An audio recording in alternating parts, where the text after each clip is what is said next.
মাননীয় স্পিকার, আপনি যে জায়গাটায় যে চেয়ারে বসে আছেন, তিনি এই চেয়ারে ছিলেন। আজকে তিনি দুনিয়া থেকে বিদায় নিয়েছেন। আল্লাহ ইনসাফের সাথে আপনার দায়িত্ব পালনের তৌফিক দান করুন।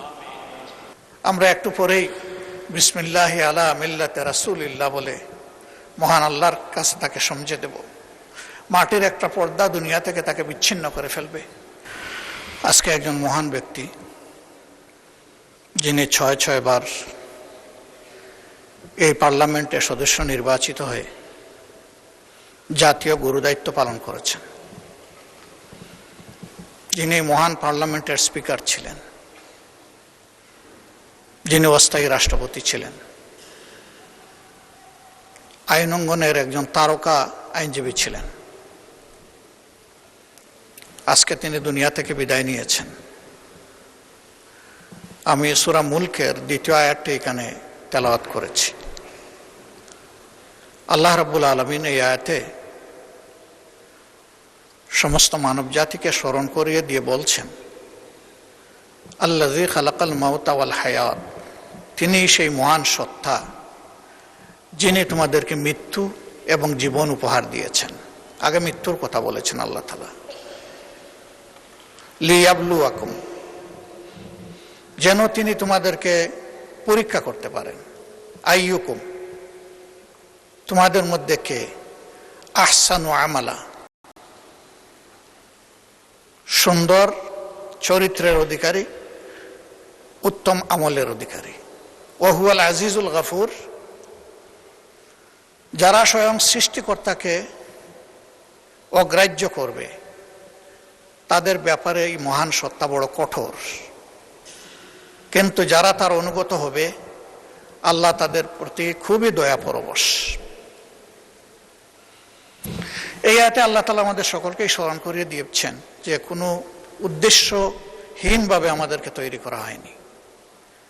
উদ্দেশ্য একটাই, ভালো কাজ করা। আর ভালো মানুষের পরিচয় আল্লাহ নবী বলেছেন, খায়রুন নাস মাইয়াউন নাস, মানুষের মধ্যে সেই উত্তম যে মানুষের কল্যাণে লেগে থাকে। আমি এই মহান ব্যক্তিকে গভীর শ্রদ্ধায় স্মরণ করছি। তিনি পেশাগত জীবনে এবং রাজনীতিবিদ হিসাবে তিনি সফল এবং কালারফুল। ব্যক্তি এবং দল হিসাবে আমি এবং আমরা তার ক্লায়েন্ট ছিলাম, বিশেষ করে আমাদের কষ্টের দিনগুলোতে ফেসিবাদী আমলে আইনের জাতাকলে যখন আমরা পিষ্ট, তখন প্রায় আমরা তার কাছে যেতাম, দ্বারস্থ হতাম। তিনি গুরুত্বপূর্ণ পরামর্শ দিয়েই শুধু আমাদেরকে তার কাজ সারেননি, বরঞ্চ আমাদের মজলুম নেতৃবৃন্দের পক্ষে তিনি আদালতে বারবার দাঁড়িয়েছেন। এরকম তো আরো অনেকেই দাঁড়িয়েছেন, কিন্তু তিনি একদিক থেকে ভীষণ ব্যতিক্রম ছিলেন।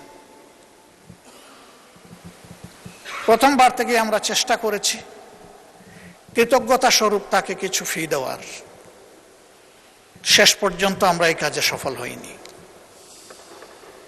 তিনি বলতেন, এটা আমার নৈতিক দায়িত্ব, এটি আমার জন্য সুযোগ।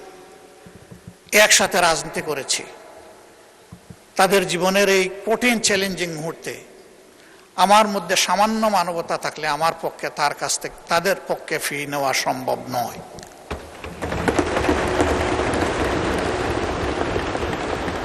তার এই অবদান স্মরণ করে আমার চোখে পানি আসছে। আমরা তার ঋণ পরিশোধ করতে পারবো না। তিনি স্পিকার হিসাবে পার্লামেন্টকে প্রাণবন্ত করে রাখতেন। আর আইনের অঙ্গনে তিনি অনেকের গুরু। তার চলন বলন সব কিছুই ছিল শিক্ষণীয়। কিন্তু এরপরে তিনি মানুষ, কোনো মানুষই আমরা ভুলের ঊর্ধ্বে না। মহান রবের দরবারে দোয়া করি, আল্লাহ তার এই বান্দাকে তার ভুল ত্রুটি ক্ষমা করে দিন। তার কোনো গুনাহ থাকলে আল্লাহ তাআলা নেকিতে রূপান্তরিত করে দিন, এবং আল্লাহ তাআলা তার এই অনন্ত সফরে নিজেই তার সঙ্গী হিসাবে উত্তম ফেরেশতাদেরকে নিয়োজিত করুন।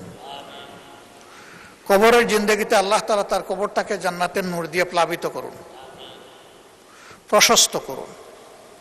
শিলা, বরফ এবং পানি দিয়ে আল্লাহ ধৌত করে তাকে বেগুনা করে দিন।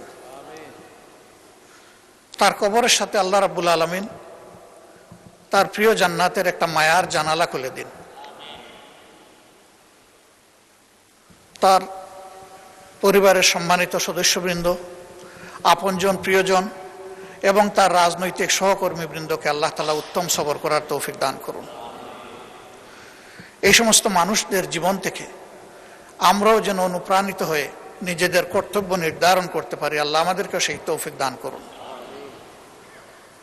আমরা একটু পরেই বিসমিল্লাহি আলা মিল্লাতে রাসূলিল্লাহ বলে মহান আল্লাহর কাছে তাকে সমঝে দেব। মাটির একটা পর্দা দুনিয়া থেকে তাকে বিচ্ছিন্ন করে ফেলবে। সেই সময় মহান আল্লাহ যেন নিজেই তার সঙ্গী হয়ে যান, সেই দোয়া করছি। আমাদের সবাইকে আল্লাহ তাআলা ক্ষমা করুন। এই সংসদে অতীতে যারা স্পিকারের দায়িত্ব পালন করেছেন, আল্লাহ তাদেরকেও ক্ষমা করুন। এখন যারা জীবিত মৃত আমরা আছি, সবাইকে আল্লাহ ক্ষমা করুন। আল্লাহ রাব্বুল আলামিন এখান থেকে আমাদেরকে শিক্ষা নেওয়ার সুযোগ দিন। একদিন আমাদের জন্য মানুষ পড়বে ইন্না লিল্লাহি ওয়া ইন্না ইলাইহি রাজিউন। ওই মানুষটাই সফল যে মারা যাওয়ার পরে কিছু মানুষ তার জন্য চোখের পানি দিয়ে তাকে স্মরণ করে। আল্লাহ আমাদের জীবনে সেই সাফল্য অর্জন করার তৌফিক দান করুন। মাননীয় স্পিকার, আপনি যে জায়গাটায় যে চেয়ারে বসে আছেন, তিনি এই চেয়ারে ছিলেন। আল্লাহ আপনাকে অসুস্থ রাখুন। আল্লাহ ইনসাফের সাথে আপনার দায়িত্ব পালনের তৌফিক দান করুন। মহান দরবারে এই দোয়াগুলা করে আমার কথা এখানেই শেষ করছি।